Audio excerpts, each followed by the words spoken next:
Joining us on this First Alert Weather Day, our First Alert Weather Extra, going to do some deep diving into some of the rain we've seen so far, what we're expecting as the evening progresses. Some great news that we want to pass along before we even get into it, though. The flood watch for Connecticut canceled. So we've already seen some improvement across the state. Just as generally speaking, of course, the rain rates have come down significantly. It's still very wet. In fact, the radar has filled in, and we're going to go through that in a moment.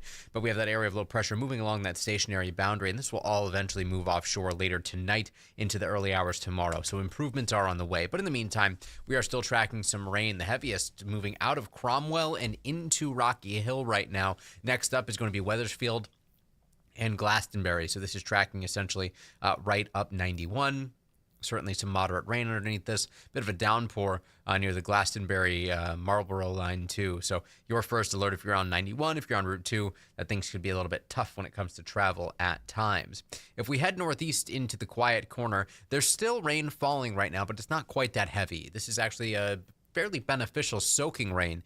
If you have been outside at all and noticed that some of the lawns, mine included, have turned brown and are a little crunchy and crispy, this is actually some good rain to help alleviate some of those issues and concerns. The statewide perspective still showing some development, especially in parts of Fairfield County. We'll take you there in just a moment. We're also keeping a close eye on the shoreline, where another round of rain is moving out of Long Island Sound and onshore. Nothing particularly impactful here, but certainly enough that it is wet. We'll start off with what's going on in Litchfield County, where some of the highest totals have already been recorded. We're still looking at some steady rain, although it's not nearly as heavy as it once was. As we drop south down the Route 8 corridor into New Haven County, we see some downpours through Southbury, some moderate rain falling in Seymour right now, and along Route 8. And we see more in the way of, development near Monroe and into parts of Fairfield County. So we'll be watching that very closely as those showers begin to move in. We'll take you next to our iCam view in Torrington right now. Raindrops on the camera lens, which is what we expected. We just showed you the rain passing through northwestern Connecticut. Our iCam view in Waterbury showing wet roadways, but note we could see the cross lit up at Holy Land, USA, so visibility is actually still pretty good. Here's our iCam view in Windsor Locks right now. We've been watching the rain as it has fallen at Bradley International, and this has been a common sight basically through the evening hours. Some of the rain totals already well up over an inch at Bradley since this all began. In fact, we are now over 2 inches officially at Bradley International, so certainly some pretty heavy rain in the mix here, and this is what we've been first alerting you to. Temperatures are rapidly falling there too, and that's sort of the case across the state. Here's our iCam view in Middletown, where it's wet. Guess what? Our iCam view in New Haven showing all the clouds, some raindrops on the camera lens, but not quite as wet as what we're seeing inland. And we'll finish with a live look at our iCam in London, where the ferry loading docks are dry, still dry in southeastern Connecticut. For now, but that could certainly change. The heaviest rain and the highest totals have been focused throughout parts of Litchfield County, where we've actually received radar estimated rainfall totals, say around 3 inches, if not a little higher. 2 inches throughout Hartford County and into the quiet corner. The heaviest rain north and west of I-84, which is something we had talked a bit about yesterday. Now, there were some signals that we'd start to see some heavier rain along the shoreline, but so far, nothing that looks too significant. A lot of that rain actually stayed south and fell in parts of New York City and along parts of Long Island. Unfortunately, there were certainly much greater impacts throughout the metro New York area and into Long Island.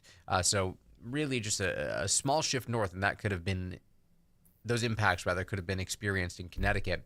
We're starting to see things wind down, say north of Albany still, near Bennington and Brattleboro, Vermont. But within the next, say, 6 to 8 hours, we should really see some rapid improvement, particularly to our north and eventually across Connecticut too. First Alert Futurecast showing the rain continues through 10, 11 o'clock tonight, but watch what happens as we get into the pre-dawn hours tomorrow. Everything starts tapering off, and then we'll actually clear things out pretty quickly. By 1 o'clock tomorrow, the clouds start to break up, and by sunset tomorrow, we're looking at partly to mostly sunny skies. So we clear out very quickly. Any showers early will not be too impactful. Scott Haney and Scott Gagliardi will be here tomorrow morning to walk you through that. Big split in high temps today with an offshore wind. Shoreline towns made it into the 80s, near 90 at Tweed, New Haven earlier today. Inland, we were in the 70s. And now it's about 60 to 70, depending on where you are. Salisbury at 60, 61 in Putnam, 62 at Bradley, 65 in Meriden, 68 still in Groton, 70 at Tweed, New Haven. But temperatures statewide are anywhere from 10 to 20 degrees lower than yesterday at this point in time. And something else that's dropping is the dew points. We're starting to see dew points even into the upper 50s, particularly in northwestern Connecticut. So this indicates the change that is on the way. The humidity is going to be dropping back in a big way. Pleasant air is on tap beginning later tomorrow. So temperatures tomorrow only make it into the low and mid 70s across the state. We'll have a persistent northeasterly wind coming out of the northeast, which is a cool wind direction for us.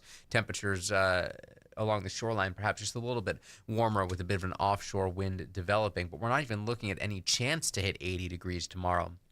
Typically for August 1st, we would see high temps in the mid 80s.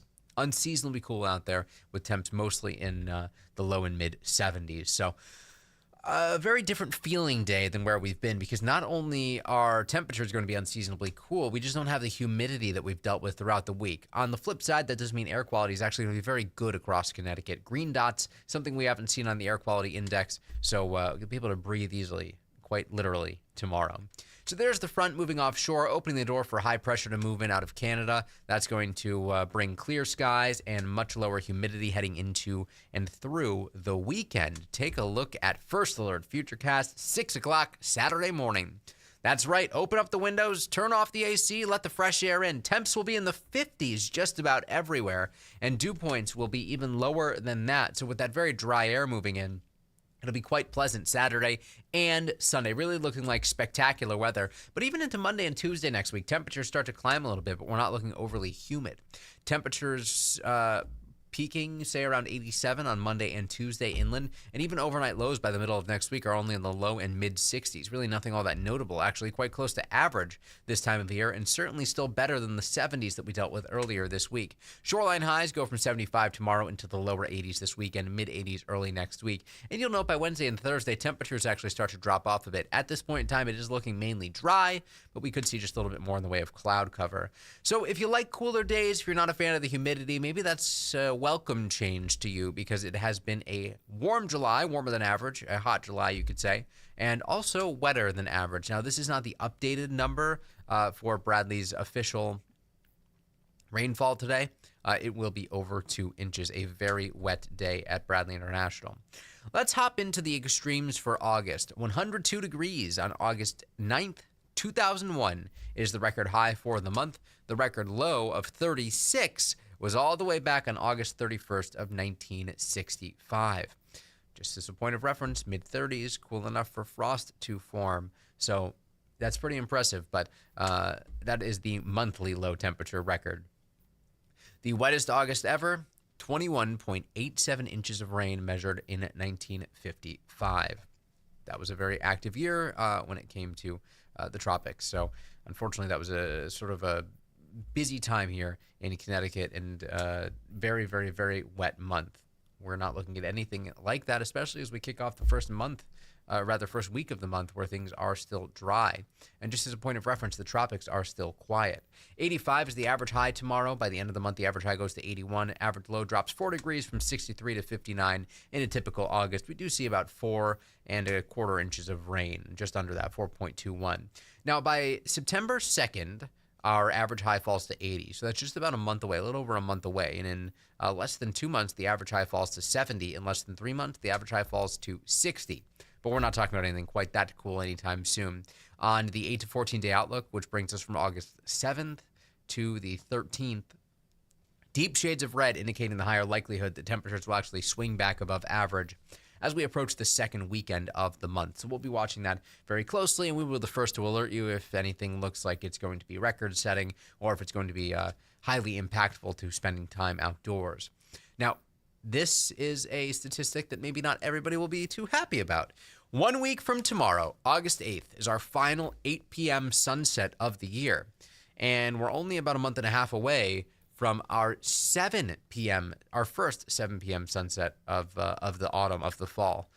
So we start to lose daylight at a little bit more, a little bit quicker of a pace throughout the month of September, especially. So, just your first alert that if you like these later days, enjoy them while they're here. This will be a great, not only Friday to get out and do that, but a great weekend and most of next week, too. Really picturesque way to begin the month of August. That does mean you'll be watering your plants maybe a little more frequently next month, or rather next week and next month. But certainly nice to see some sunshine out there and no first alert weather days, meaning we're not expecting any impactful weather. Just get out there and enjoy. We will have much more for you on the Wax coming up tonight at 10, and you can join Mark tonight at 11 over on Channel 3. Our next first alert weather extra streaming live will be 8 o'clock tomorrow morning.